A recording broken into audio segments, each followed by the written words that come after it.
नमस्कार कलम कागज खटीर आउ एक नुआ एपिसोड को आपण मानक स्वागत करुच्ची मु शुभकांत। तो आज एक भिन्न परिवेश रे जड़े भिन्न मनीष सहित आम खटी करवा आमर यही एपिसोड रे। तो आम सहित आज अतिथि रूप से उपस्थित अच्छा से एकाधारे साहित्य संगीत और स्वरर जड़े सम्मिश्रण। से सब बेले कहते साहित्य हूँ एक रेशमी डोरी जहाँ दुईटी हृदय को जोड़ी थाए। तो आज से ही रेशमी डोरी रे आमे तांको जीवनर साहित्य संगीत एवं तांको जीवनर नूतन कथा को उन्मोचन करवा। नमस्कार सुशांत भाई, आपण को कलम कागज खटी को स्वागत। नमस्कार, जय जगन्नाथ। तो सुशांत भाई, एबे किछि दिन तले आपणकर प्रथम पुस्तक उन्मोचित होईछि।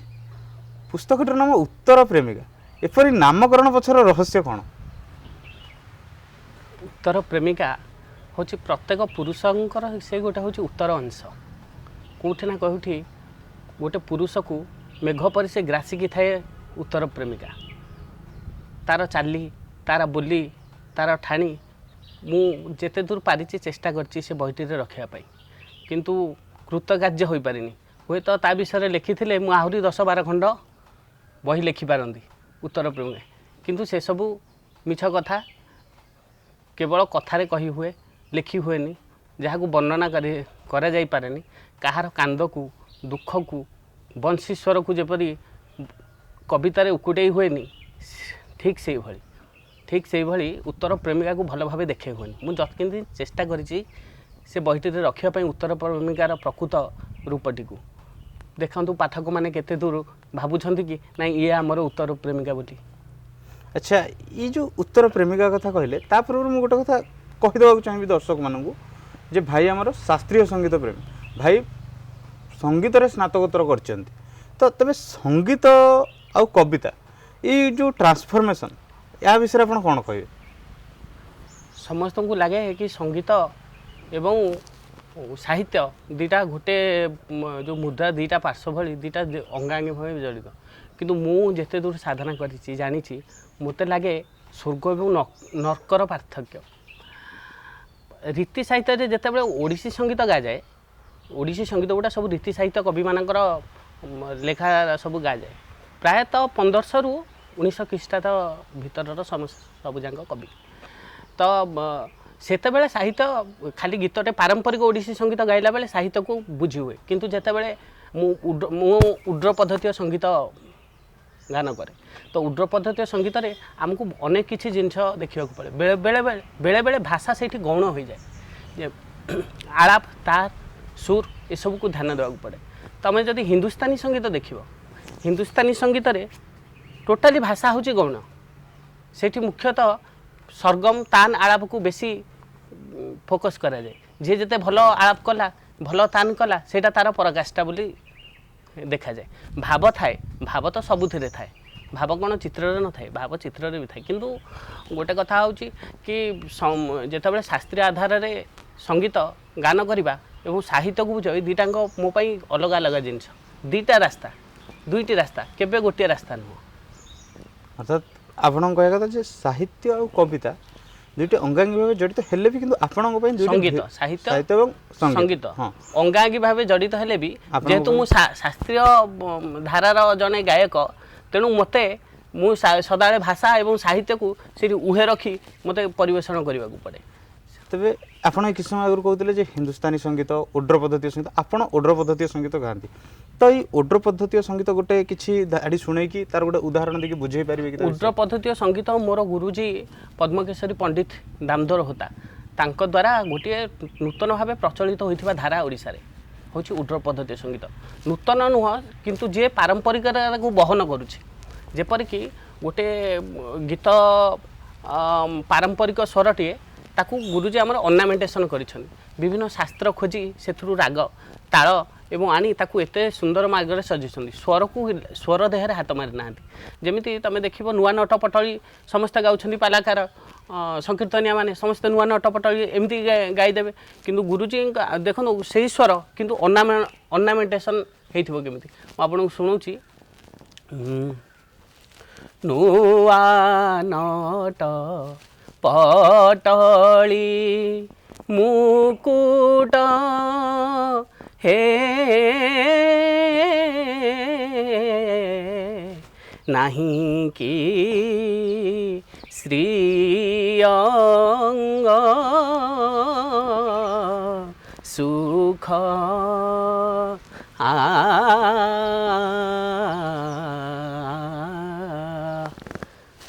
କବି ସୂର୍ଯ୍ୟ ବଳଦେବଙ୍କର ଚମ୍ପୁ।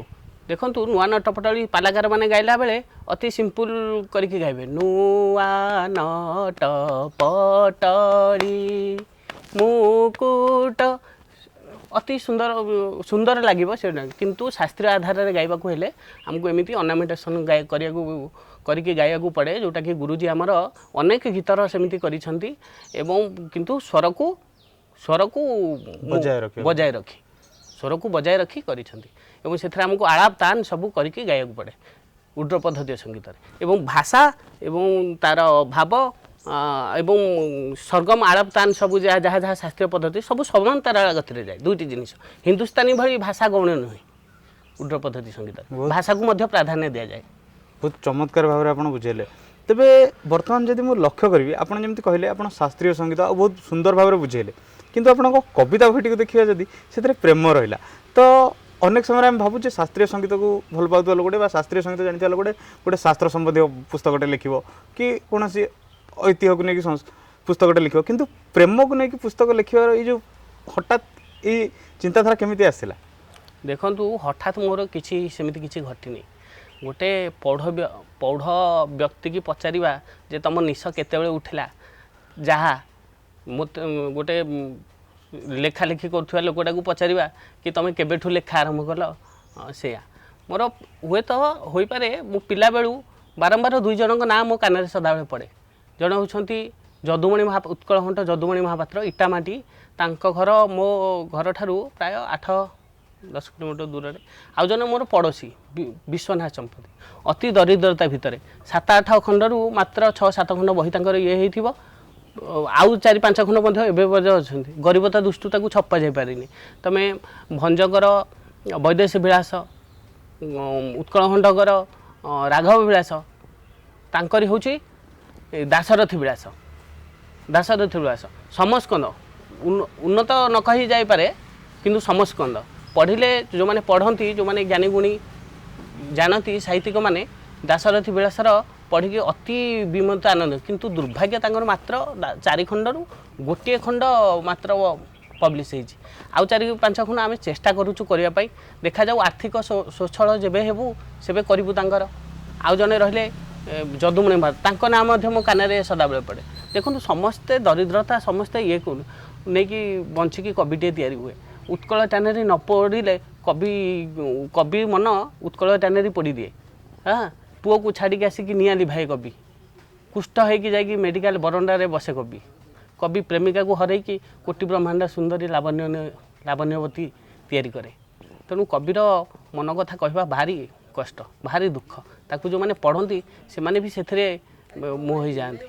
ଆମେ ତ ଅନୁପ୍ରାଣିତ, ଆମେ ଦରିଦ୍ର ହେବା ପାଇଁ ଆମେ ଅନୁପ୍ରାଣିତ ସେମାନଙ୍କ ଠାରୁ ହେଇଛୁ। ଏଇ ଯେଉଁ କହିବା ଭିତରେ ଆପଣ କହିଲେ ଉତ୍କଳଘଣ୍ଟ ଯଦୁମଣି ମହାପାତ୍ରଙ୍କ ବିଷୟରେ, ଆମେ ଶୁଣିଛୁ ଆପଣ ତାଙ୍କ ସଂସ୍କୃତିର ବହୁତ ପ୍ରଚାର ପ୍ରସାର ପାଇଁ ବି କାମ କରିଛନ୍ତି। ତେବେ ଯଦୁମଣିଙ୍କ ପ୍ରଭାବ ଆପଣଙ୍କ ଉପରେ କ'ଣ ପଡ଼ିଥିଲା, ଆଉ ଯଦୁମଣିଙ୍କ ସଂସ୍କୃତିର କ'ଣ ପ୍ରଚାର ପ୍ରସାର ଆପଣ କରିଛନ୍ତି, ଆଉ କ'ଣ ହେଇପାରନ୍ତା ଯାହା ହେଇପାରିନି ତା ବିଷୟରେ? ଇଚ୍ଛା ମୋର ଭାରି ବିଶ୍ୱବିଦ୍ୟାଳୟ ଗୋଟେ କୋର୍ସରେ ରୁହନ୍ତା ଯଦୁମଣିଙ୍କର, ନିହାତି। ତାଙ୍କର ପ୍ରବନ୍ଧର ଯେଉଁ ଉଚ୍ଚାଙ୍ଗ ପ୍ରବନ୍ଧ ଲେଖିବାର ପଦ୍ଧତି ଅଛି, ରାଘବ ବିଳାସ ହଉ ନହେଲେ ଆମର ଆଉ ଗୋଟିଏ କାବ୍ୟ କୃଷ୍ଣ ଏବଂ ରୁକ୍ମିଣୀଙ୍କର ପ୍ରେମକୁ ନେଇକି ପ୍ରବନ୍ଧ ପୂର୍ଣ୍ଣଚନ୍ଦ୍ର ହେଉ, ତାଙ୍କର ଯେକୌଣସି ପ୍ରବନ୍ଧକୁ ଗୋଟିଏ ରଖିଲେ ଯେଉଁ ଓଡ଼ିଶାର ପାଠକ ମାହାଲରେ ନିହାତି ସେ ଲୋକାଦୃତ ହେବେ ଏବଂ ତାଙ୍କୁ ଅନେକ ଲୋକ ଜାଣିବେ। ସେ ଲୁଚି ଯାଉଛନ୍ତି ଗୋଟିଏ ଜାଗାରେ, ଖାଲି ଥଟ୍ଟା ମଜାର ତାମସା କହିକି ଲୋକ ଲୁଚେଇ ରଖୁଛନ୍ତି ତାକୁ।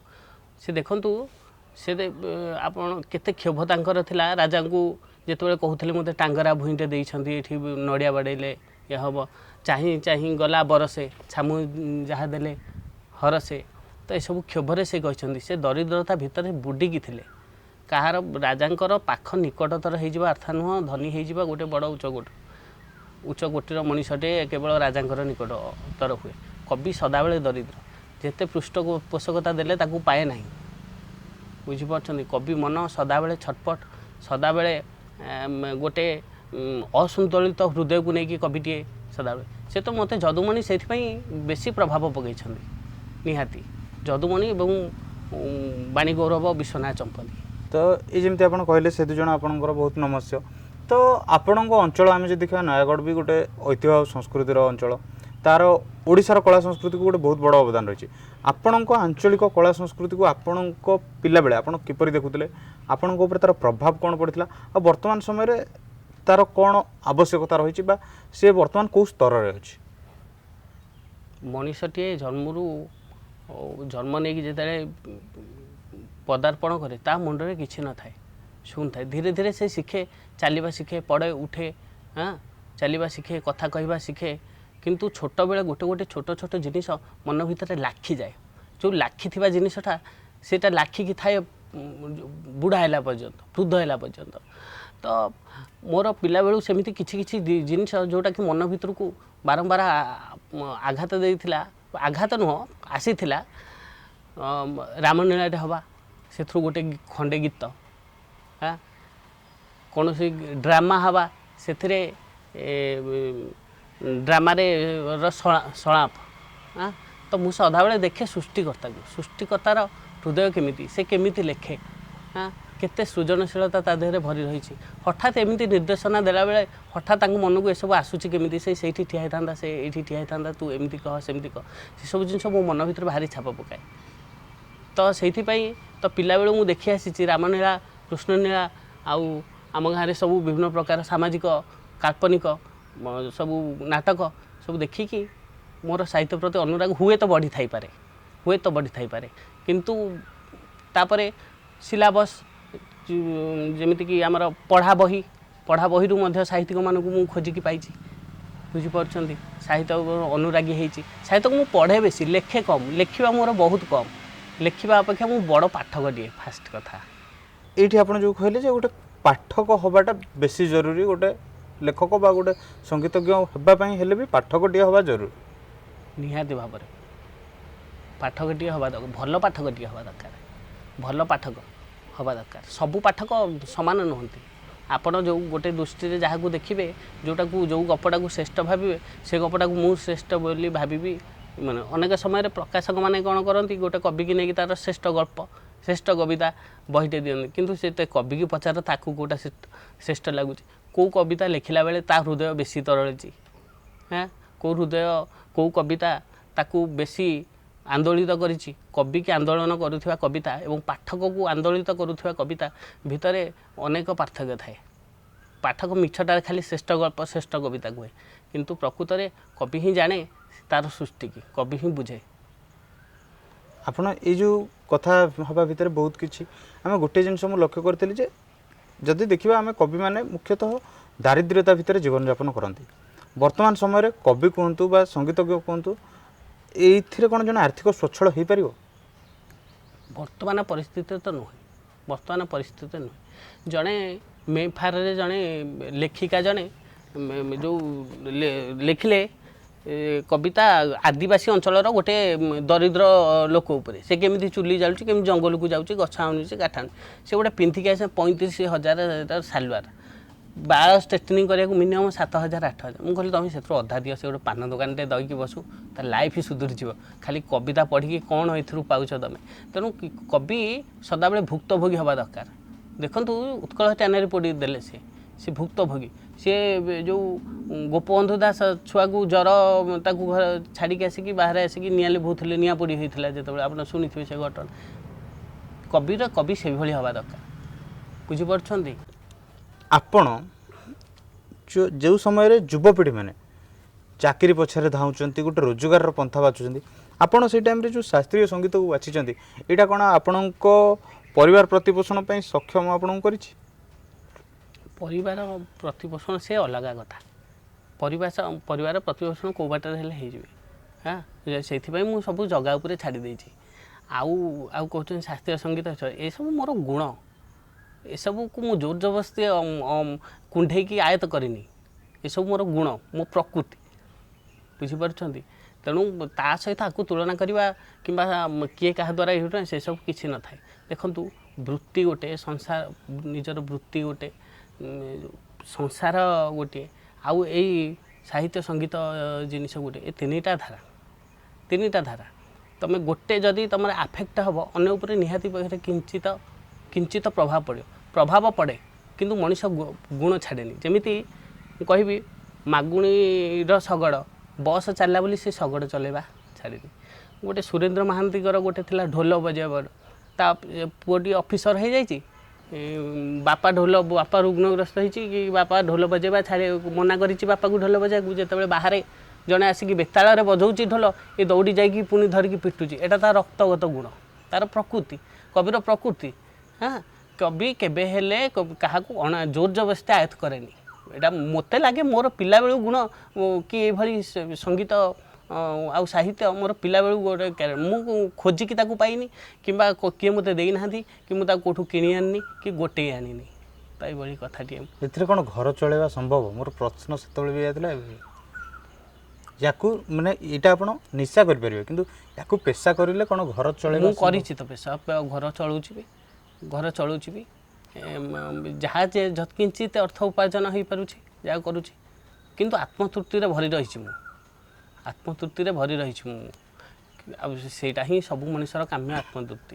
ଆଉ ଏଇ କିଛି ସମୟ ପୂର୍ବରୁ ଆପଣ ଯେମିତି କହିଲେ ମାଗୁଣୀର ଶଗଡ଼ କଥା କହିଲେ ଯେ ବସ୍ ଆସିଲା ପରେ ବି ସେ ଶଗଡ଼ ଚଳାଇବା ବନ୍ଦ କରିନଥିଲା, କିନ୍ତୁ ସେଇ କାହାଣୀରେ ଆମେ ଆଉ ଗୋଟେ ଜିନିଷ ଲକ୍ଷ୍ୟ କରିଥିଲେ ଯେ ପରିସ୍ଥିତି ବା ପରିବେଶ ସହିତ ନିଜକୁ ନ ବଦଳାଇଲେ ତୁମେ ପଛରେ ପଡ଼ିଯିବ। ତ ବର୍ତ୍ତମାନ ଟାଇମ୍ରେ ଆପଣଙ୍କୁ ଲାଗୁଛି କି ଯେମିତି ସୋସାଇଟିରେ ଚେଞ୍ଜେସ୍ ଆସୁଛି, ଅପଗ୍ରେଡେସନ୍ ହେଉଛି, ତ ଆମର ଯେଉଁ ସାହିତ୍ୟ ହେଲା, ସଙ୍ଗୀତ ହେଲା, ଏଥିରେ ବି ସେମିତି ଅପଗ୍ରେଡେସନ୍ ଦରକାର କି? ସାହିତ୍ୟର ଧାରା ଦେଖନ୍ତୁ ମୋତେ ଲାଗେ ଓଡ଼ିଶାରେ ଯେଉଁ ଧାରାଟି ଚାଲିଛି ସେ ଆଉ ଗୋଟେ ପ୍ରକାର ହୋଇଥାନ୍ତା। କିଛି ପାଶ୍ଚାତ୍ୟ କବି ଏଲିୟଟ୍, ୱର୍ଡସୱର୍ଥ ଆଉ ସେକ୍ସପିୟରଙ୍କୁ ପଢ଼େଇକା ବିଶ୍ୱବିଦ୍ୟାଳୟ ପିଲାମାନଙ୍କୁ ସାହିତ୍ୟର ଧାରାକୁ ଚେଞ୍ଜ କରାହେଇଛି। କିନ୍ତୁ ଏହା ଆଉ ଗୋଟେ କିଛି ନୁହଁ, ଚେଞ୍ଜ କରିବା କିଛି ଖରାପ ନୁହଁ, ଆମୋଦଦାୟକ। ଠିକ୍ ଅଛି, ତୁମେ ରସ ଗ୍ରହଣ କରିପାରିବ, କିନ୍ତୁ ଯଦି ପ୍ରକୃତ ଧାରାଟି ପଳେଇ ଆସିଥାନ୍ତା ଯେମିତି ଆସୁଥିଲା ଆମର ଗୋପବନ୍ଧୁ ଦାସଙ୍କଠୁ ଆରମ୍ଭ କରିକି ରୀତି ସାହିତ୍ୟରୁ ଯେତେବେଳେ ନୂଆ ବଢ଼ୁଥିଲା କାହ୍ନୁଚରଣ ମହାନ୍ତିଙ୍କର ଉପନ୍ୟାସ ଦେଇକି ସେ ରାସ୍ତା ଅନ୍ୟ ବାଗ ଧରିଥାନ୍ତା। ମୋତେ ଲାଗେ ଆଉ ଗୋଟେ ବାଗରେ ଯାଇଛି, ବୁଝିପାରୁଛନ୍ତି, କେବଳ ପାଶ୍ଚାତ୍ୟର ପ୍ରଭାବରେ। ଆପଣ ଦେଖନ୍ତୁ ରମାକାନ୍ତ ରଥଙ୍କର ଗୋଟିଏ କବିତା ବହି ମୁଁ କାଲି ପଢ଼ୁଥିଲି, ନ ଯା କହୁଁ କହୁଁ, ତାକୁ ନେଇକି ଗୋଟିଏ ହାଇସ୍କୁଲ ଟିଚର ସାହିତ୍ୟ ପଢ଼ଉଥିବା ଟିଚରକୁ ନେଇକି ଦେବେ, ତାକୁ ଏବେ ପଢ଼େ, ସେ ଆଡ଼େଇକି ଆଉ ଗୋଟେ ଅଲଗା ରଖିଦେବ, ସେ ତାକୁ ବୁଝି ବି ପାରିବନି। ବୁଝିପାରୁଛନ୍ତି, ତାର ଅର୍ଥ ହେଲା ସାଧାରଣ ଓଡ଼ିଆ ଲୋକଟିଏ ବଡ଼ ଆଜିକାଲି ଯେଉଁମାନଙ୍କୁ ଆଖ୍ୟା ଦିଆଯାଏ ବଡ଼ ବୋଲି, ସେମାନଙ୍କୁ ସେ ବୁଝିବା ସାମର୍ଥ୍ୟ ରଖୁନାହାନ୍ତି। କିନ୍ତୁ ସମସ୍ତେ ନିଜର ଗୋଟେ ଛୋଟ ଗୋଷ୍ଠୀ ତିଆରି କରିଛନ୍ତି। ବୁଝିହେଉଛନ୍ତି, ଚନ୍ଦ୍ରଶେଖର ରଥ ତାଙ୍କ ଗୋଷ୍ଠୀ, ତାଙ୍କ ସମସ୍ତେ ଆପାୟିତ ହେଉଛନ୍ତି, ହେଉଛି, କିନ୍ତୁ ସାମୂହିକ ଭାବରେ ସମସ୍ତେ ଗୋଟିଏ ସ୍ରୋତରେ ଯାଉନାହାନ୍ତି, ଯେଉଁଟାକି ଯାଇପାରିଥାନ୍ତେ। ମୁଁ ଯେଉଁ ଧାରା କଥା ଚିନ୍ତା କରିଛି ସେ ଧାରାଟା କେମିତି ହେଇଥାନ୍ତା ମୁଁ ଜାଣିନି, ମୁଁ ଭାବୁଛି ଅନ୍ୟ ଆଉ ଗୋଟେ ବାଗରେ ହେଇଥାନ୍ତା। ଏଭଳି ଆଧୁନିକତା ପାଶ୍ଚାତ୍ୟ ସଭ୍ୟତାର ଛିଙ୍କ ନଥାନ୍ତା, ସେଠି ଗୋଟେ ଦେଶୀ ଛୁଙ୍କ ଥାନ୍ତା। ତ ଅର୍ଥାତ୍ ଆପଣଙ୍କ କହିବା କଥା ସାହିତ୍ୟିକମାନେ ଏକାଠି ହେଇକି ସାମୂହିକ ଭାବରେ ସାହିତ୍ୟର ଉତ୍ତରୋତ୍ତର ଉନ୍ନତି କାମନା କରିବା ପରିବର୍ତ୍ତେ ବର୍ତ୍ତମାନ ସମୟରେ ଗୋଷ୍ଠୀବାଦରେ ବିଭକ୍ତ କରିଦେଉଛନ୍ତି ସାହିତ୍ୟକୁ। ସ୍ୱତନ୍ତ୍ର ପାଠକ ଗୋଷ୍ଠୀ ଅଛନ୍ତି, କିଛି ଖରାପ ନୁହେଁ ଏହା, ସିଏ ବି ଆମୋଦଦାୟକ, ତାର ବି ରସ ଅଛି। ରମାକାନ୍ତ ରଥ ଶ୍ରୀରାଧା ପଢ଼ିଛନ୍ତି, ଜାଣିଛନ୍ତି, ତ ତାର ରସ ଗ୍ରାହୀ ଅଲଗା, ତାର ସୌନ୍ଦର୍ଯ୍ୟବୋଧ ଅଲଗା। ସାଧାରଣ ପାଠକ, ସବୁ ପ୍ରକାର ପାଠକ ମିଳିବେ ତୁମକୁ ଓଡ଼ିଶାରେ।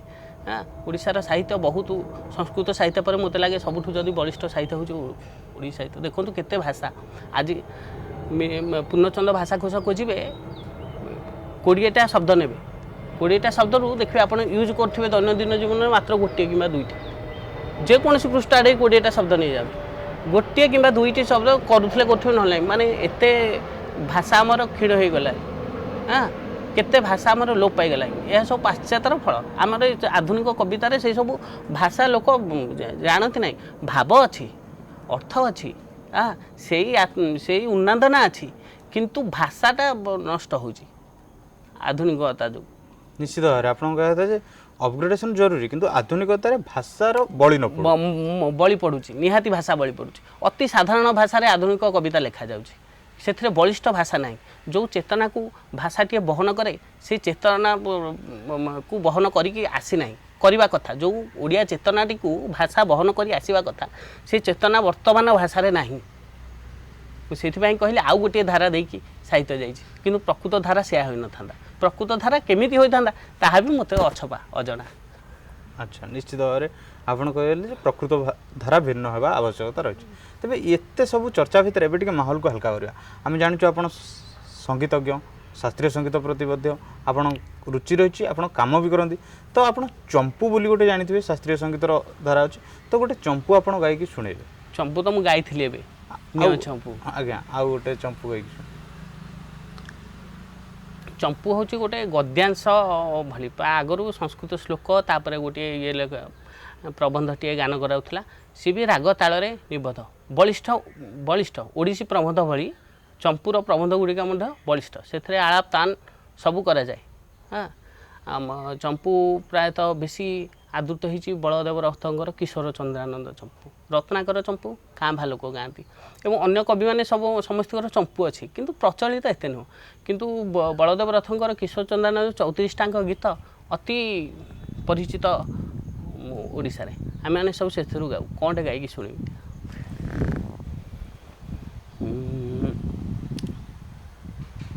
ହଉ, ଚମ୍ପୁଟା ଗାଉଛି। ଜାଣିଛି ମୁଁ ଏତେ ମାତ୍ର ଗୋଲଳିତେ,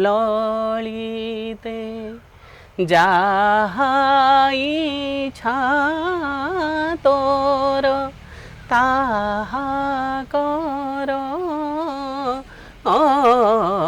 ଜାଣିଛି ମୁଁ ଏତେ ମାତ୍ର ଗୋଲଳିତେ, ଜ୍ୱଳନ ରୁବଳି ସେହି ଦିନୁ କେଳି, କରେ ବିଭାବରି ନାହାକର। ଜାଣିଛି ମୁଁ ଏତେ ମାତ୍ର ଗୋଲଳିତେ। ବହୁତ ସୁନ୍ଦର ଭାବରେ ଆପଣ ପରିବେଷଣ କଲେ। ତ ଏବେ ପୁରା ମାହୋଲକୁ ଟିକେ ହାଲକା କରିବା। ଆପଣଙ୍କୁ କିଛିଟା ବ୍ୟକ୍ତିଗତ ପ୍ରଶ୍ନ ପଚାରିବି।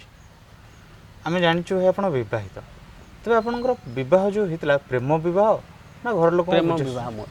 ପ୍ରେମ ବିବାହ। ତାହେଲେ ଏଇ ଯେଉଁ ଉତ୍ତର ପ୍ରେମିକାଟି ଲିଖିଛନ୍ତି, ଆପଣ କ'ଣ ଆପଣଙ୍କ ପତ୍ନୀ ମାନେ ଭାଉଜଙ୍କ ପାଇଁ ଉତ୍ତର ପ୍ରେମିକାଟି ଲିଖିଛନ୍ତି ନା ଆଉ କାହା ପାଇଁ? ଉତ୍ତର ପ୍ରେମିକା ମୁଁ କହିଲି ପ୍ରତ୍ୟେକ ପୁରୁଷଙ୍କର ଉତ୍ତର ଅଂଶ, କେବଳ ମୋର ନୁହଁ। ତେଣୁ ମୁଁ ଏକଥା କହିକି ମୋର ଘରଣୀକି ମଧ୍ୟ ଠକିଦିଏ।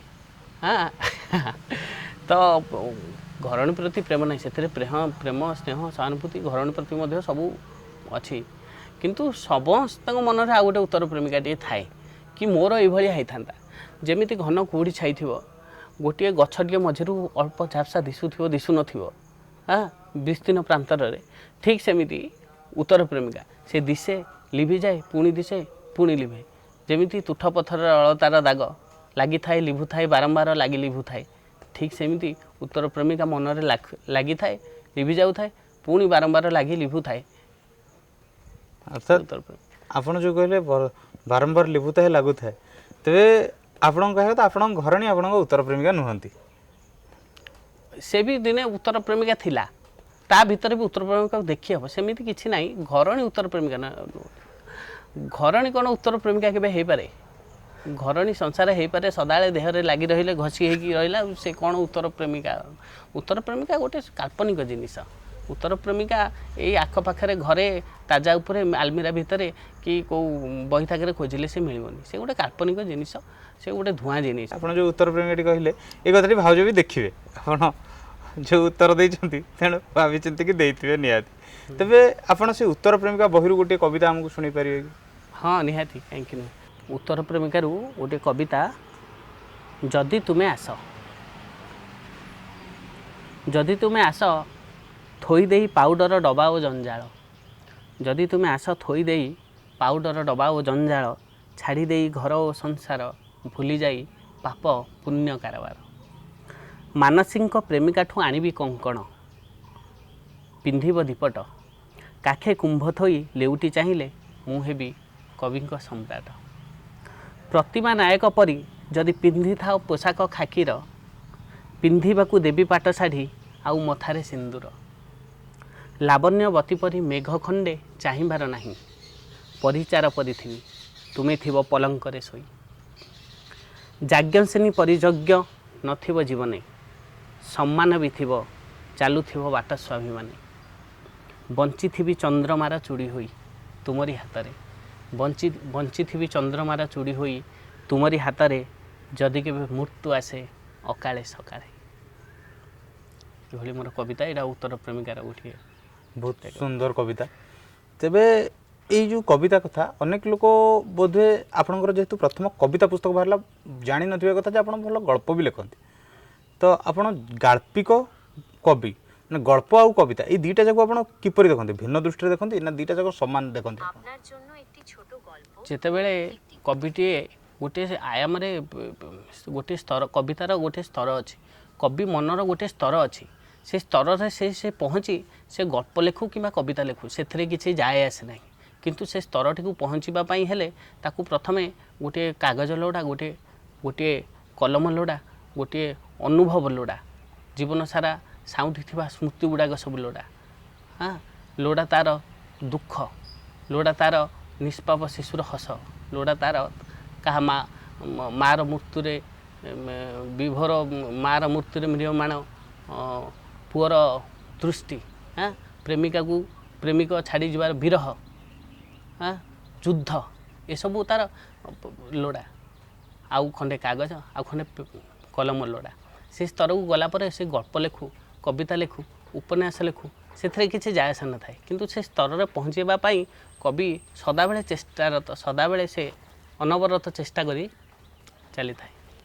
ବହୁତ ସୁନ୍ଦର ଭାବରେ ଆପଣ କହିଲେ। ତେବେ ଯଦି ଆମେ ଦେଖିବା, ଆପଣ ଆଉ ଗୋଟେ ବି କଥା କହିଥିଲେ, ଆଗରୁ ବି କୁହନ୍ତି ଯେ ଭାଷା ଯେତେବେଳେ ନଥିଲା ସେତେବେଳେ ନୃତ୍ୟ ଆଉ ଚିତ୍ର ମାଧ୍ୟମରେ ସାହିତ୍ୟକୁ ବ୍ୟକ୍ତ କରାହେଉଥିଲା। ହଁ ନିହାତି, ଆପଣ ଐତିହାସିକ ଜାଗାମାନଙ୍କର ପଥର ଗୁମ୍ଫାରେ ଚିତ୍ରମାନଙ୍କୁ ଦେଖୁଥିବେ। ନୃତ୍ୟ ତ ଆପଣ କୋଣାର୍କ ଗାତ୍ରରେ ବି ଦେଖିଛନ୍ତି। ଆଉ ସାହିତ୍ୟ ତ କେଉଁ ଯୁଗରୁ ଚାଲି ଆସିଛି, ଆମର ତାଳପତ୍ର ପୋଥିଠୁ ଆରମ୍ଭ କରି ପଥରରେ ଖୋଦିତ ଲେଖାଠୁ ଆରମ୍ଭ କରି ସବୁଠି ସାହିତ୍ୟ ବିଦ୍ୟମାନ ସେମିତି କି। ତେବେ ସେଇ ଯେଉଁ ସାହିତ୍ୟର ଅବ୍ୟକ୍ତ ରୂପ ମାନେ ଭାଷା ବିନା ଯେଉଁ ସାହିତ୍ୟକୁ ବ୍ୟକ୍ତ କରାହେଉଥିଲା, ସେ ସାହିତ୍ୟ ଆଉ ବର୍ତ୍ତମାନର ସାହିତ୍ୟ ଭିତରେ କ'ଣ ପାର୍ଥକ୍ୟ? ବର୍ତ୍ତମାନ ସାହିତ୍ୟ ପାଇଁ ଆମର ଭାଷା ଧୀରେ ଧୀରେ ପରିବର୍ତ୍ତନ ହୋଇଛି। ମଣିଷ ତା'ର ଭାବନାକୁ ବୁଝିବା ପାଇଁ ଅନେକ ପ୍ରକାର ଚେଷ୍ଟା ସେ ଚଲେଇଛି। ସେ ଚିତ୍ର ମାଧ୍ୟମରେ ହେଉ, ନୃତ୍ୟ ମାଧ୍ୟମରେ ହେଉ, କଥା ମାଧ୍ୟମରେ ହେଉ କିମ୍ବା ଅଭିନୟ ଠାଣି ମାଧ୍ୟମରେ ହେଉ। ଯଦି ଜଣଙ୍କ କବିତା ଆଉ ଜଣକୁ ସେ ଚେଷ୍ଟା କରିଛି, ଯେତେବେଳେ ମଣିଷଟି ଭାଷା ଶିଖିନଥିବ, ପଥର କୋରରେ ରହୁଥିବ, ଏଇଠୁ ଡାକୁଥିବ ତା'ର ସାଙ୍ଗକୁ, ସେ ଗୋଟେ ନିର୍ଦ୍ଦିଷ୍ଟ ସ୍ୱରରେ ଡାକୁଥିବ, ସେ ବୁଝୁଥିବ କି ସେ ମୋତେ ଡାକୁଛି ବୋଲି। ତା'ର ଶବ୍ଦ ଉଚ୍ଚାରଣର ଉତ୍ଥାନ ପତନ ରେ ସେ ବୁଝିପାରୁଥିବ ଏଇ କେତେ ଦୁଃଖରେ ଅଛି, କେତେ ଖୁସିରେ ଅଛି, ମୋତେ କେମିତି ଡାକିଲା, ମୋତେ ରାଗିକି ଡାକିଲା କି ଭଲରେ ଡାକିଲା, ବୁଝିପାରୁଛନ୍ତି? ତ ସେଇ ସମୟରୁ ହିଁ ସାହିତ୍ୟର ଅନ୍ୟବିଧ ସ୍ରୋତ ଚାଲି ଆସିଛି। କିନ୍ତୁ ମଣିଷ ଯେହେତୁ ଜଣେ ସାମାଜିକ ପ୍ରାଣୀ, ଈଶ୍ୱରଙ୍କର ଗୋଟିଏ ସ୍ୱତନ୍ତ୍ର ସୃଷ୍ଟି ମଣିଷ, ସେ ବିଭିନ୍ନ ବାଗରେ ତା'ର ଭାବକୁ ଦେଖିବା ପାଇଁ ଚେଷ୍ଟା କରିଛି। ସାହିତ୍ୟ, ସଙ୍ଗୀତ, କଳା ସବୁ ଆସିଛି। କିନ୍ତୁ ମୁଁ କହିବା କଥା ଯେ ଭାଷା ଯେତେ ବଳିଷ୍ଠ ହେବ ତୁମ ସାହିତ୍ୟ ସେତେ ବଳିଷ୍ଠ ହେବ। ନିହାତି ଭାଷା ଦୁର୍ବଳ ହେଇ ଆସୁଛି ଆଜିକାଲି, ସେଇଟା ଭାରି ଦୁଃଖ ଲାଗୁଛି। ମଣିଷ ମେସିନ୍ ହେଇଯିବେ ଧୀରେ ଧୀରେ। ଅଷ୍ଟମ କ୍ଲାସ୍ ପିଲାଙ୍କୁ ତୁମେ ଦେଖିବ ଓଡ଼ିଆରେ କହିବ, ସେମାନେ ଭାରି ଗର୍ବର ସହିତ ହସି ହସି କୁହନ୍ତି ଆମକୁ ଓଡ଼ିଆ ଆସୁନି ବୋଲି। ସେମାନେ ଏପରି ଓଡ଼ିଆ ଗୀତଟେ ତାଙ୍କୁ ଡାକିବେ ଲେଖେ ବୋଲି, ସେମାନେ ଲେଖିବେ ଇଂଲିଶରେ ତାକୁ ଲେଖିବେ। ଏପରିକି ଭଞ୍ଜଙ୍କର ଲେଖା ହେଇଥିବ ଭିତଳକୁ ଆଲିଙ୍ଗନ, ସେ ଲେଖିବେ BITALA, ଭିତଳକୁ ଆଲିଙ୍ଗନ, ସେମାନେ ଏମିତି ଲେଖନ୍ତି। ଭାରି ଦୁଃଖ ଲାଗେ ଏସବୁ ପରିସ୍ଥିତି ବର୍ତ୍ତମାନ ଓଡ଼ିଶାରେ, ଭାରି ଦୁଃଖ ଲାଗେ। ଆପଣ ଯେମିତି କହିଲେ ଭାଷାର ଏମିତି ପରିସ୍ଥିତି, ଲୋକ ଭାଷାଠାରୁ ଦୂରେଇ ଯାଉଛନ୍ତି ନିଜ ଭାଷାଠୁ, ସେମିତି ଆମେ ଦେଖୁଛୁ। ଆପଣ ବି ଶାସ୍ତ୍ରୀୟ ସଙ୍ଗୀତରେ ଅଛନ୍ତି, ଦେଖିଥିବେ ବର୍ତ୍ତମାନର ଯୁବପିଢ଼ି ଶାସ୍ତ୍ରୀୟ ସଙ୍ଗୀତ ପ୍ରତି କାହିଁକି ଆଗ୍ରହୀ ହେଉନାହାନ୍ତି? ଶାସ୍ତ୍ରୀୟ ସଙ୍ଗୀତ ପ୍ରତି ଯୁବପିଢ଼ିଙ୍କର ଆଗ୍ରହ କିପରି ବଢ଼ିପାରିବ ଆଉ କିପରି ଶାସ୍ତ୍ରୀୟ ସଙ୍ଗୀତ ଏବେ ଲୋକଙ୍କ ସାମ୍ନାକୁ ଆସିପାରିବ? ଶାସ୍ତ୍ରୀୟ ସଙ୍ଗୀତ ଆସିପାରିବ କ'ଣ? ଶାସ୍ତ୍ରୀୟ ସଙ୍ଗୀତ ଗୋଟେ ସ୍ୱତନ୍ତ୍ର ଗୋଷ୍ଠୀ ଅଛନ୍ତି ଯେଉଁମାନେ ଶାସ୍ତ୍ରୀୟ ସଙ୍ଗୀତ ଶୁଣନ୍ତି। ସଦାବେଳେ ସେଇ ଗୋଷ୍ଠୀଟାକୁ ତୁମେ ରବୀନ୍ଦ୍ର ମଣ୍ଡପରେ ଭଞ୍ଜକର ମଣ୍ଡପରେ ଯାଇକି ଦେଖିବ। ଗୋଟେ ଛୋଟିଆ ଉଦାହରଣ ଦେଉଛି, ଗାଁକୁ ଗୋଟେ ପାଲା ହେବାକୁ ଆସିଲା ଗାଁରେ, ସମସ୍ତେ ଗାଁ ସାରା ଲୋକ ଯିବେନି, ଯେଉଁ କିଛି ଜଣ ଯାଇକି ବସିଥିବେ ସେମାନେ ଆଉ ଗୋଟେ ମାସ ପରେ ଆଉ ଥରେ ଯଦି ପାଲା ହୁଏ ସେଇ ଗୋଷ୍ଠୀ ଲୋକ ଯାଇକି ସେଇଠି ବସିବେ। ସ୍ୱତନ୍ତ୍ର ଶ୍ରୋତା ଅଛନ୍ତି ଶାସ୍ତ୍ରୀୟ, ସେମିତି ସ୍ୱତନ୍ତ୍ର ଶ୍ରୋତା ଅଛନ୍ତି ଶାସ୍ତ୍ରୀୟ ସେମାନେ ଯାଉଛନ୍ତି, ଶୁଣୁଛନ୍ତି, ଶିଖୁଛନ୍ତି ଏବଂ ପିଲାମାନଙ୍କୁ ମଧ୍ୟ ଶିଖାଉଛନ୍ତି ଏବଂ ଧୀରେ ଧୀରେ ନୂଆ ନୂଆ ପିଲାମାନେ ମଧ୍ୟ ସେଥିରେ ଆଗ୍ରହ ହେଉଛନ୍ତି। ମୁଁ ଦେଖୁଛି ଆଜିକାଲି ବହୁତ ଲୋକ ଶିଖୁଛନ୍ତି, ସେଟା ଆଗ୍ରହ ବଢ଼ିଲାଣି ଧୀରେ ଧୀରେ ଶାସ୍ତ୍ରୀୟ ସଙ୍ଗୀତ ପ୍ରତି ବଢ଼ିଲାଣି। କିନ୍ତୁ ପପୁଲାର ହେଇପାରୁନି, ସେତେ ଲୋକପ୍ରିୟତା ସେତେ କାହିଁକି ଏଇଟା କେବେ ହବନି ଯୁଗ ଯୁଗ ଧରିକି ହେଇନାହିଁ। ନାଇଁ, ତାକୁ ଲୋକପ୍ରିୟ କରିବା ପାଇଁ ଆମେ ସମସ୍ତେ ନାଇଁ, ଲୋକପ୍ରିୟ ହେବ କେବଳ ଚଳଚ୍ଚିତ୍ର ଗୀତ, ଏ ସାବିଲୋ ସାବି, ନାଲି ପାନି ବିବି ହେବ, ନହେଲେ ନାହିଁ ହେବ ଏଇ ଯେଉଁ ଆଉ ଆଧୁନିକ ଗୀତ ସେଇ ଯାହା ବାହାରିଛି। ଆଉ ଶାସ୍ତ୍ରୀୟ ସଙ୍ଗୀତକୁ ବି ସ୍ୱତନ୍ତ୍ର ଗୋଷ୍ଠୀ ଅଛନ୍ତି, ସେଇ ମାହାଲରେ ସେ ଲୋକପ୍ରିୟ, କିଛି ଅସୁବିଧା ନାହିଁ। ଶାସ୍ତ୍ରୀୟ ସଙ୍ଗୀତ ତା ବାଟରେ ଗଡ଼ି ଚାଲିବ, ସାହିତ୍ୟ ମଧ୍ୟ ତା ବାଟରେ ସେ ଗଡ଼ି ଚାଲିବ। କିନ୍ତୁ ସାହିତ୍ୟରେ ଭାଷାଟା ଗୌଣ ହେଉଛି ଦିନକୁ ଦିନ ଓଡ଼ିଆ ସାହିତ୍ୟରେ, ସେଇଟା ଭାରି ଦୁଃଖଦ ବିଷୟ। ନାଇଁ, ଆପଣ ଯେମିତି କହିଲେ ଯେ ଶାସ୍ତ୍ରୀୟ ସଙ୍ଗୀତ ସେତେ ଲୋକପ୍ରିୟ ହୋଇପାରିବନି, କିନ୍ତୁ ଆମେ ଯଦି ଦେଖିବା ବର୍ତ୍ତମାନ ଟାଇମ୍ରେ ବହୁତ ଗୁଡ଼ାଏ ବ୍ୟାଣ୍ଡ ଅଛନ୍ତି, ଯେମିତି ଓଡ଼ିଶାର ଗୋଟେ ଅଛି ମୁନଲାଇଟ୍ ରାଗା। ତ ଏମିତି କିଛି ବ୍ୟାଣ୍ଡ କ'ଣ କରନ୍ତି, ସେମାନେ କ୍ଲାସିକାଲ ସଙ୍ଗ ବା ଶାସ୍ତ୍ରୀୟ ସଙ୍ଗୀତକୁ ଫ୍ୟୁଜନ୍ କରିକି ବି ଲୋକଙ୍କ ପାଖରେ ପହଞ୍ଚାଉଛନ୍ତି, ତଥାପି କାହିଁକି ଲୋକପ୍ରିୟ ହୋଇପାରୁନି? ଲୋକଙ୍କର ଚାହିଦା କ'ଣ ପାଇଁ ହେଇପାରୁନି? ଶାସ୍ତ୍ରୀୟ ସଙ୍ଗୀତ ଅଲଗା, ବ୍ୟାଣ୍ଡ ଫ୍ୟୁଜନ୍ ଜିନିଷ ସେଗୁଡ଼ା ସବୁ ଲାଇଟ୍ ମାନେ ଲଘୁ ଶାସ୍ତ୍ରୀୟରେ ଯିବ। ଲଘୁ ଶାସ୍ତ୍ରୀୟ ସଙ୍ଗୀତ ଲୋକଙ୍କୁ ସୁହାଏ, କିଛି ଲୋକଙ୍କୁ ସୁହାଏ, କିଛି ଲୋକଙ୍କୁ ସୁହାଏନି। କିନ୍ତୁ ଶାସ୍ତ୍ରୀୟ ସଙ୍ଗୀତ ସ୍ୱତନ୍ତ୍ର ଗୋଷ୍ଠୀ ଅଛନ୍ତି ଯେଉଁମାନେ ପ୍ରିୟ ତାର, ଯେଉଁମାନେ ତାକୁ ଭଲ ପାଆନ୍ତି, ଜାଣନ୍ତି, ସାଧନା କରନ୍ତି, ସେଇମାନେ ହିଁ ଶାସ୍ତ୍ରୀୟ ସଙ୍ଗୀତକୁ ପରିବେଷଣ କରନ୍ତି, ଶିଖିବା ପାଇଁ ଆଗ୍ରହ ରଖନ୍ତି। ଲୋକପ୍ରିୟ ହେବ ସବୁ ଲୋକ ଯେ ଶାସ୍ତ୍ରୀୟ ସଙ୍ଗୀତ ଗାଇବେ, ସେ ଅସମ୍ଭବ ଜିନିଷ। ଏହା ହେଉଛି ସ୍ୱର୍ଗୀୟ ଜିନିଷ, ସରସ୍ୱତୀଙ୍କର ଜିନିଷ ଶାସ୍ତ୍ରୀୟ ସଙ୍ଗୀତ। ବହୁତ କମ୍ ଲୋକ ଭାଗ୍ୟରେ ଥିଲେ, କହନ୍ତି ପୂର୍ବଜନ୍ମ କର୍ମଫଳେ ଶାସ୍ତ୍ରୀୟ ସଙ୍ଗୀତ ଲୋକ ଗାଆନ୍ତି ବୋଲି, ଏକଥା ମୁଁ ଶୁଣିଛି। ନଚେତ ସମସ୍ତେ ପାରିବେନି ଏସବୁ ଜିନିଷ, ନିଜ ନିଜ ବୃତ୍ତିଗତ ଜୀବନରୁ କାଢ଼ିକି ଶାସ୍ତ୍ରୀୟ ସଙ୍ଗୀତ ଶିଖିବା ସମସ୍ତଙ୍କ ପକ୍ଷେ ସମ୍ଭବ ହୁଏ ନା। ନିଶ୍ଚିତ ଭାବରେ ଶାସ୍ତ୍ରୀୟ ସଙ୍ଗୀତ ସମସ୍ତଙ୍କ ପକ୍ଷେ ସମ୍ଭବପର ନା। ତେବେ ଏ ସଙ୍ଗୀତକୁ ଛାଡ଼ିକି ଏବେ ଯଦି ପୁଣି ସାହିତ୍ୟ କଥା ମୁଁ କହିବି, ଆପଣଙ୍କୁ ଲାଗେ କି ଆପଣ ପ୍ରଥମରୁ କବିତା ଲେଖିଥିଲେ, ପୁସ୍ତକଟି ପ୍ରକାଶ କଲେ, କିନ୍ତୁ ସେ ପୁସ୍ତକଟି ପ୍ରକାଶ କରିବା ପୂର୍ବରୁ ଆପଣ ଯେମିତି କହିଲେ ଟାଇମ୍ ପାସ୍ ପ୍ରଥମ ଆପଣ ଗୋଟେ ପୁରସ୍କାରଟିଏ ପାଇଲେ, ତ ପୁରସ୍କାରଟା ଆପଣଙ୍କ ଲେଖକ ହିସାବରେ ଦାୟିତ୍ୱବୋଧ ଉପରେ ପ୍ରଭାବ ପକାଏ କି? ଦେଖ, ମୁଁ ପ୍ରଥମରୁ କହିଯାଇଛି କୌଣସି କବିତା ଶ୍ରେଷ୍ଠ ନଥାଏ, କୌଣସି ଗଳ୍ପ ଶ୍ରେଷ୍ଠ ନଥାଏ। ଲୋକେ କ'ଣ ଭାବିଲେ ନ ଭାବିଲେ ସେଇଟା ଅଲଗା କଥା, ବୁଝିପାରୁଛନ୍ତି? ଯେତେବେଳେ କବିତାଟିଏ ଗୋଟେ କବି ସୃଷ୍ଟି କରେ, ସେ ଭାବିଥିବା କବିତାଟିକେ ସେ ଲେଖିପାରେ ନ ଲେଖିପାରେ ତାହା ସନ୍ଦେହ, ବରଂ ସେ ଲେଖୁ ଲେଖୁ ଆଉ କେଉଁ ରାସ୍ତାରେ ଯାଇକି କବିତାଟି ଆଉ ଗୋଟିଏ ବାଗରେ ଠିଆ ହେଇଥାଏ। କିନ୍ତୁ ଯେଉଁ କବିତାଠୁ ପ୍ରକୃତରେ ସେ ଭାବିଥାଏ ମୁଁ ଏଇ କବିତାଟା ମୋର ବାହାରିବ ବୋଲି, ସେଇ ଖଣ୍ଡେ ଦୂରରେ ଠିଆ ହେଇକି ମୁରୁଘ ଘଷା ମାରୁଥାଏ ମୁଁ ତତେ ଧରା ଦେଲିନି ବୋଲି। ପ୍ରକୃତ କଥା ହେଉଛି ଏହା। ତେଣୁ କବିତା ସଦାବେଳେ ଗୋଟେ ଥରୁଥିବା ହୃଦୟ, ଆନ୍ଦୋଳିତ ହୃଦୟ କବିର ମନର ଥାଏ, ସଦାବେଳେ ଛଟପଟ ହାତ ଥାଏ। ପ୍ରଥମରୁ କହିଛି ମୁଁ ତୁମକୁ, କବିତା ହେଉଛି ଗୋଟେ ଗୁଣ, କବି ହେବା ଗୋଟେ ଗୁଣ, ଗୋଟିଏ ପ୍ରକୃତି। କୌଣସି ସଫଳତାରେ ସେ ଭାସି ଯାଏନି, ବୁଝିପାରୁଛନ୍ତି? ଯେତେବେଳେ ଭଞ୍ଜ ଲେଖି ସାରିଲେ 2ଟି ପ୍ରବନ୍ଧ ତାଙ୍କୁ ମିଳିଲା କବି ସମ୍ରାଟ, ସେଇଠି ସେ ସରିଗଲାନି ସବୁକିଛି, ତାପରେ ମଧ୍ୟ ଅନେକ, କାହିଁକି? ତ ଏସବୁ ଗୁଣ, କବି ପ୍ରକୃତି।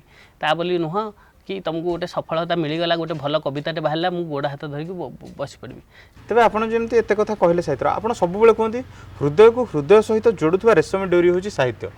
ଆପଣ କିପରି ଭାବରେ ଆପଣଙ୍କ ପାଠକମାନଙ୍କୁ ଯୋଡ଼ିଛନ୍ତି ସେଇ ରେଶମୀ ଡୋରିରେ? ମୁଁ ମୋର ପାଠକ ମାନେ ମୋର ସାଙ୍ଗସାଥୀକି ମୁଁ କବିତା ପଢ଼ାଏ, କିଛି ଗୁରୁଜନ ଅଛନ୍ତି ଯେଉଁମାନଙ୍କୁ କବିତା ପଢ଼ାଏ, ସେମାନେ ଭାରି ଆଦୃତ କରନ୍ତି। ରେଶମୀ ଡୋରିଟା ଆଉ କ'ଣ କି, ସେୟା ତ।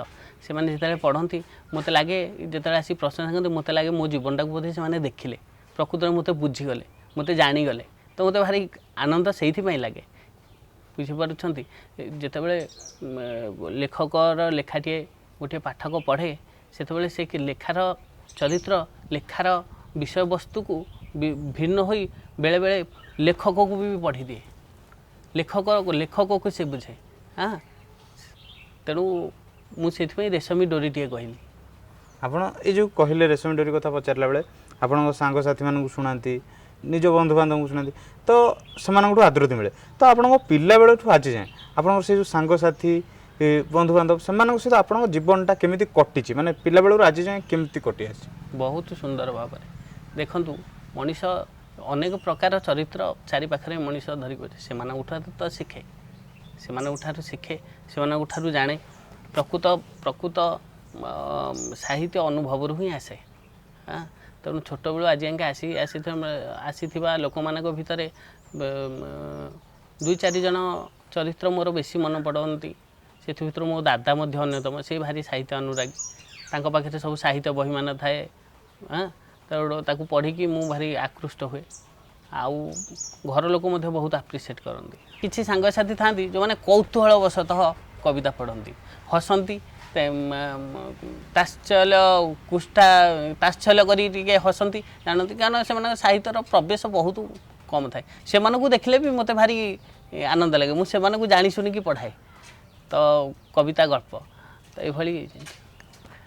ତେବେ ୟା ଭିତରେ ଯେଉଁ କବିତା ଗଳ୍ପ ପିଲାବେଳ କଥା ହେଲେ, ଆମେ ଦେଖିଛୁ ପ୍ରାୟତଃ ସାହିତ୍ୟମାନେ ଟିକେ ପିଲାବେଳେ ଦୁଷ୍ଟାମି କରୁଥାନ୍ତି, କିନ୍ତୁ ଆପଣ ଯେହେତୁ ଗୋଟେ ଶାସ୍ତ୍ରୀୟ ସଙ୍ଗୀତରୁ ଆସିଛନ୍ତି, ଗୋଟେ ଡିସିପ୍ଲିନ୍ଡ ୱେରେ ଅଛନ୍ତି, ତ ଆପଣ ବି ପିଲାବେଳେ ଦୁଷ୍ଟାମି କରୁଥିଲେ ନା ଆପଣ ପିଲାବେଳୁ ଏମିତି ଶାନ୍ତ ସରଳ ସ୍ୱଭାବ ଥିଲେ? ନା, ଦୁଷ୍ଟାମି ତ ସେଇଟା ମନକୁ ଦୁଷ୍ଟାମି ଏବେ ମଧ୍ୟ ଅଛି, ତା ଭିତରେ ଅଛି, କିନ୍ତୁ ଦୁଷ୍ଟାମିକି ବଡ଼ ହେଲା ପରେ ଲୁଚେଇ ଦେବାକୁ ପଡ଼େ। ଦ୍ୱିତୀୟ, ଶାସ୍ତ୍ରୀୟ ସଙ୍ଗୀତ ଯେଉଁମାନେ କରନ୍ତି ସାଧାରଣତଃ ଆପେ ଯଦି ଶାସ୍ତ୍ରୀୟ ସଙ୍ଗୀତ କ୍ଲାସ୍ରେ ଆପଣ ବସିବେ, ତାହେଲେ ରାକ୍ଷସ ବି ଦେବତା ପାଲଟିଯିବ। ସେ ଚୁପ୍ ହେବାକୁ ବାଧ୍ୟ, ତାକୁ ଧୀର ସ୍ଥିର କରେଇଦେବ ସଙ୍ଗୀତ। ସୁର ଗୁଡ଼ାକରେ ଏତେ ଶକ୍ତି ରହିଛି, ବୁଝିପାରୁଛନ୍ତି, ଅତି ଖଳ ପ୍ରବୃତ୍ତିର ଲୋକକୁ ମଧ୍ୟ ସେ ସୁଧାର କରିଦେବ। ଥରେ କେତେବେଳେ ଶାସ୍ତ୍ରୀୟ ସଙ୍ଗୀତ କ୍ଲାସ୍ରେ ଯାଇକି ବସନ୍ତୁ, କିଛି ଦିନ ବସିଲା ପରେ ଆପଣଙ୍କର ଚରିତ୍ରରେ, ଆପଣଙ୍କର ଭାବନାରେ ମଧ୍ୟ ଅନେକ ପରିବର୍ତ୍ତନ ପରିଲକ୍ଷିତ ହେବ। ତେବେ ଆପଣଙ୍କ କହିବା କଥା, ଆପଣଙ୍କ ଭିତରର ଯେଉଁ ଦୁଷ୍ଟ ପ୍ରବୃତ୍ତିକୁ ଗୋଟେ ଶାନ୍ତ ସରଳ ସ୍ୱଭାବ ମଣିଷରେ ଆପଣଙ୍କୁ ପରିଣତ କରିଛି ଶାସ୍ତ୍ରୀୟ ସଙ୍ଗୀତ। ନିହାତି। ତେବେ ଆପଣ ଗୋଟେ ଜାଣିଥିବେ ଶକ୍ତିଶାଳୀ ବାକ୍ୟ ଅଛି, ସାହିତ୍ୟ ଦେଶକୁ ଗଢ଼ିପାରେ, ଭାଙ୍ଗିପାରେ, ପୃଷ୍ଠାକୁ ଲେଖିପାରେ, ଚିରିପାରେ। ଏଇ ଶକ୍ତିଶାଳୀ ବାକ୍ୟ ଭିତରେ ଆପଣ ସାହିତ୍ୟକୁ କେମିତି ଦେଖୁଛନ୍ତି, ଆଉ ଲେଖକ ହିସାବରେ ଆପଣଙ୍କ ଭୂମିକା ସେହି ସମୟରେ କ'ଣ ରହିବା ଆବଶ୍ୟକ? ସାମାଜିକ ପରିବର୍ତ୍ତନରେ ସାହିତ୍ୟ ମୁଖ୍ୟ ଭୂମିକା ଗ୍ରହଣ କରେ। କିଏ କୁହନ୍ତି ସାହିତ୍ୟ ହେଉଛି ସମାଜର ଦର୍ପଣ, କିନ୍ତୁ ବେଳେବେଳେ ସାହିତ୍ୟ ବ୍ୟକ୍ତିଗତ ଭାବରେ ମଧ୍ୟ ସାହିତ୍ୟରେ ନିଜ ମୁହଁ ମଧ୍ୟ ଦେଖାଯାଏ। କାହାକୁ ଝାପ୍ସା ଦିଶେ ତ କାହାକୁ ପ୍ରାଞ୍ଜଳ ଦିଶେ, ସେଇଟା ଅଲଗା କଥା, କିନ୍ତୁ ସାହିତ୍ୟରେ ନିଜ ମୁହଁ ମଧ୍ୟ ଦେଖାଯାଏ। ତେଣୁ ମଣିଷଟିଏ ସାହିତ୍ୟ ସମାଜକୁ ପରିବର୍ତ୍ତନ କରେ, ଏଇଟା ନିହାତି ଭାବରେ ଠିକ୍ କଥା, କିନ୍ତୁ ସାହିତ୍ୟର ବ୍ୟାପକତା ବଢ଼ିବା ଦରକାର। ଗୋଟିଏ ପରିବେଶରେ ସାହିତ୍ୟର ବ୍ୟାପକତା ବଢ଼ିଲେ ହିଁ ତାହା ସମାଜକୁ ପରିବର୍ତ୍ତନ କରିପାରିବ। ଯଦି ଗୋଟିଏ କବି ଲେଖିଲା କି ଯୁଦ୍ଧ କର ନାହିଁ, ହେଲା, ଶାନ୍ତି ରକ୍ଷା କର, ସେ କବିତା ଲେଖିଲା, ସେ କବିତାକୁ ଯଦି 100 କୋଟିରୁ ମାତ୍ର 10 ଜଣ ପଢ଼ିଲେ ସେ କବିତାର ମୂଲ୍ୟ ବା କ'ଣ, ବୁଝିପାରୁଛନ୍ତି? ତେଣୁ ସାହିତ୍ୟ ସମାଜର ପରିବର୍ତ୍ତନ କରେ, କିନ୍ତୁ ଏହାର ଗୋଷ୍ଠୀ ବ୍ୟାପକ ହେବା ଦରକାର। ବହୁତ ବଢ଼ିଆ ଭାବରେ ଆପଣ କହିଲେ। ତେବେ ସାହିତ୍ୟ କ୍ଷେତ୍ରରେ ଯେଉଁମାନେ କାମ କରନ୍ତି, ଯେମିତି ଆମେ ବି ଅଛୁ, ଅନ୍ୟମାନେ ବି ଅଛନ୍ତି, ସବୁବେଳେ ଅନ୍ୟ ଜଣେ ସାହିତ୍ୟିକର ଆଗାମୀ ଭବିଷ୍ୟତ ଯୋଜନା କ'ଣ, ସେ ବିଷୟରେ ଜାଣିବା ପାଇଁ ସମସ୍ତଙ୍କର ଉତ୍କଣ୍ଠା ରହିଥାଏ, ଆମ ଦର୍ଶକମାନଙ୍କର ବି ରହିବ।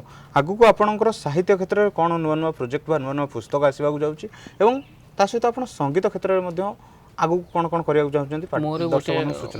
ମୁଁ ତ ସ୍ୱପ୍ନ ଚିରସ୍ଥାୟୀ ନୁହଁ। ପିଲାବେଳେ ମୁଁ ଗୋଟେ ସ୍ୱପ୍ନ, 2ଟା ଛକା ମାରିକି ଆସିକି ମୁଁ କହିଲି ମୁଁ ସଚିନ ତେନ୍ଦୁଲକର ହେଇଯିବି।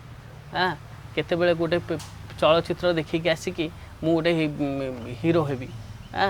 ତ ଏସବୁ ସ୍ୱପ୍ନ ବାରମ୍ବାର ପରିବର୍ତ୍ତନଶୀଳ। ଶେଷକୁ କିଛି ଗୋଟେ ଟିଚର ହେବି।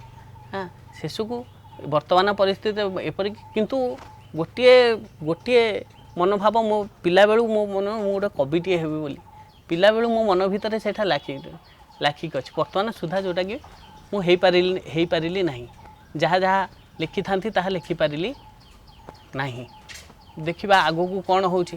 ତେଣୁ ଆଗକୁ କିଛି ଯୋଜନାବଦ୍ଧ ଭାବରେ କିଛି ମୋର ବିଧିବଦ୍ଧ ସିଲାବସ୍ ନାହିଁ କି ମୁଁ ଆଗକୁ ଏହା କରିବି। କିନ୍ତୁ ଆପଣଙ୍କର ଗୋଟେ ବଡ଼ ବଣ ଯେ ଆପଣ ଗୋଟେ ଏତେ ସଫଳ ପୁସ୍ତକ ଲେଖିଲା ପରେ ବି କହୁଛନ୍ତି, କବିତା ପୁସ୍ତକ ଲେଖିଲା ପରେ ବି ଆପଣ କହୁଛନ୍ତି ଆପଣ କବି ହେଇନାହାନ୍ତି, ଆହୁରି ଭଲ କବିଟିଏ ହେବେ। ଭଲ କବି ମୁଁ ଲାଗୁନାହିଁ ମୁଁ ଗୋଟେ ଭଲ କବି ହେଇପାରିବି, କାରଣ ମୁଁ ଯେଉଁଭଳି ମୋର ପୂର୍ବପୁରୁଷଙ୍କୁ ପଢ଼ିଛି, ମୁଁ ଯେଉଁଭଳି ଭଞ୍ଜକୁ ପଢ଼ିଛି, ମୁଁ ଯେଉଁଭଳି ବଳଦେବଙ୍କୁ ପଢ଼ିଛି, ହଁ ମୁଁ ଯେଉଁଭଳି ପଢ଼ିଛି ଫକୀରମୋହନଙ୍କୁ କି କାହ୍ନୁଚରଣ ମହାନ୍ତିକି, ହଁ ମୋତେ ଲାଗେ ମୁଁ ସେମାନଙ୍କର କେବେ ବି ସମସ୍କନ୍ଧ ହେଇପାରିବିନି, ଅସମ୍ଭବ କବିତା। କିନ୍ତୁ ମୁଁ ଯଦି କିଛି ଲେଖିବି ଏବଂ ତାହା ଗୋଟିଏ ଛୋଟିଆ ଗୋଷ୍ଠୀ କି ଛୋଟିଆ ପାଠକ ଗୋଷ୍ଠୀ ତାହା ଆନ୍ଦୋଳିତ କଲା, ସେଇଟା ମୋ ପାଇଁ ଚରମ ସୌଭାଗ୍ୟ। କି ମୁଁ ଲେଖିଥିବା ଜିନିଷରେ ସେ ଯଦି ତା ମୁହଁ, ଯେଉଁ ଦର୍ପଣ କଥା କହୁଥିଲି, ସେ ଯଦି ମୁଁ ଲେଖୁଥିବା ଜିନିଷରେ ତାର ମୁହଁଟିକୁ ଦେଖିପାରିଲା, ସେଇଟା ମୋ ପାଇଁ ବଡ଼ କଥା।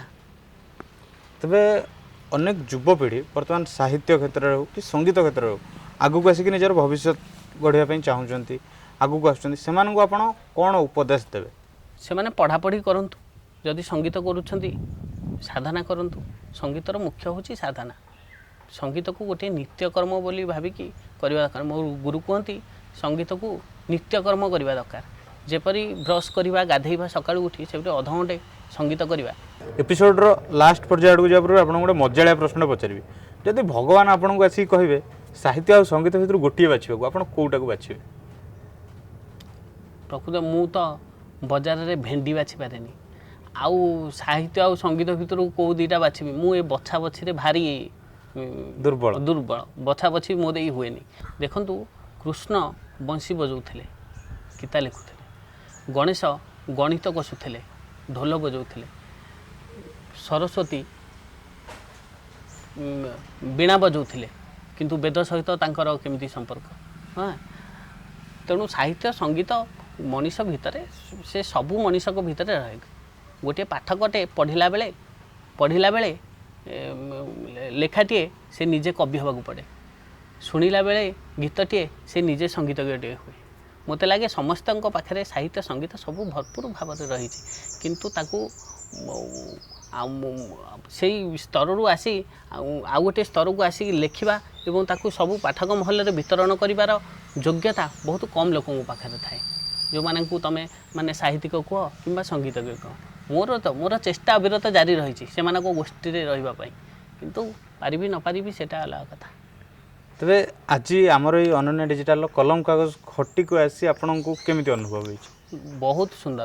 ବହୁତ ସୁନ୍ଦର ଏଭଳି ପରିବେଶରେ, ଆଉ ମୋ ଭଳି ଗୋଟେ ଅକିଞ୍ଚନ ସାହିତ୍ୟରେ ରୁଚି ରଖୁଥିବା ପିଲାର ଏବଂ ସଙ୍ଗୀତରେ ରୁଚି ରଖୁଥିବା ପିଲାର ଆପଣମାନେ ଇଣ୍ଟରଭ୍ୟୁ ନେଉଛନ୍ତି, ସେଇଟା ବହୁତ ମୋତେ ଆପ୍ୟାୟିତ କରିଛି। ନିହାତି ସମସ୍ତଙ୍କୁ ଏହା ପ୍ରେରଣା ଦେବ ବୋଲି ମୋର ଏହା ଆଶା। ଆଉ ଆପଣଙ୍କର ଅନୁଷ୍ଠାନକୁ ଜଗନ୍ନାଥ ସରସ ସୁନ୍ଦର କରନ୍ତୁ, ସାରସ୍ୱତ ସାଧନା ଆପଣମାନଙ୍କର ସରସ ହେଉ, ମୋର ଜଗନ୍ନାଥଙ୍କ ପାଖରେ ପ୍ରାର୍ଥନା। ତେବେ ଏପିସୋଡ଼ ସାରିବା ପୂର୍ବରୁ ଆମେ ଆପଣଙ୍କଠୁ ଗୋଟେ ଗୀତ ଶୁଣିକି ଏପିସୋଡ଼ଟିକୁ ସାରିବା। ସେ କି ରସିକରେ ଗଣାରେ ଯେ କି ନ ଚାଖିଛି ପ୍ରୀତି ପଣାରେ, ସେ କି ରସିକରେ ଗଣାରେ ଥିଲେ ଥାଉ ଇନ୍ଦ୍ର ସମ୍ପତ୍ତି, ସାର ବିଚାର ସେ ବିପତ୍ତି, ଥିଲେ ଥାଉ ଇନ୍ଦ୍ର ସମ୍ପତ୍ତି, ସାର ବିଚାର ସେ ବିପତ୍ତି, ଯାହାର ନାହିଁ ସୁରସବତୀ, କରମଟି ତାର ବଡ଼ ଉଣାରେ, ସେ କି ରସିକରେ ଗଣାରେ ଯେ କି ନ ଚାଖିଛି ପ୍ରୀତି ପଣାରେ, ସେ କି ରସିକରେ ଗଣାରେ। ଧନ୍ୟବାଦ ସୁଶାନ୍ତ ଭାଇ। ଆଜି କଲମ କାଗଜ ଖଟିରେ ଆମ ସହିତ ଉପସ୍ଥିତ ରହି ସଙ୍ଗୀତର ଗଭୀର ତତ୍ତ୍ୱଠୁ ଆରମ୍ଭ କରି ସାହିତ୍ୟର ସାର କଥା ପର୍ଯ୍ୟନ୍ତ ଯିଏ ଆମ ସହିତ ହୃଦୟସ୍ପର୍ଶୀ ଆଲୋଚନାରେ ଭାଗ ନେଇଥିଲେ ସେ ଥିଲେ ସୁଶାନ୍ତ କୁମାର ଦଳେଇ। ଯଦି ଆପଣ ତାଙ୍କର ଉତ୍ତର ପ୍ରେମିକା ବହିଟି ପଢ଼ି ନାହାନ୍ତି, ନିଶ୍ଚୟ ସଂଗ୍ରହ କରି ପଢ଼ନ୍ତୁ। ଟାଇମ୍ ପାସ୍ ବୁକ୍ କ୍ୟାଫେରେ ଆଭେଲେବଲ୍ ଅଛି। ତ ଆଜିର ଏହି ଆଲୋଚନା ନିଶ୍ଚୟ ରୂପେ ଆପଣଙ୍କୁ ଭଲ ଲାଗିବ। ଆମେ ପ୍ରତ୍ୟେକ ସପ୍ତାହରେ ଏମିତି ଜଣେ ଜଣେ ନୂଆ ଅତିଥିଙ୍କୁ ଆପଣମାନଙ୍କ ସାମ୍ନାରେ ଭେଟି ଦେଉଛୁ। एमती नुआ नुआ अतिथि मानक एपिसोड्स देखिए आम अनन्या डिजिटल चैनल को सब्सक्राइब करूँ।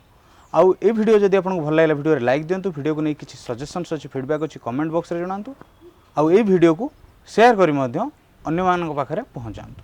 तेबे आज एतिकी रहिली, नमस्कार, जय जगन्नाथ।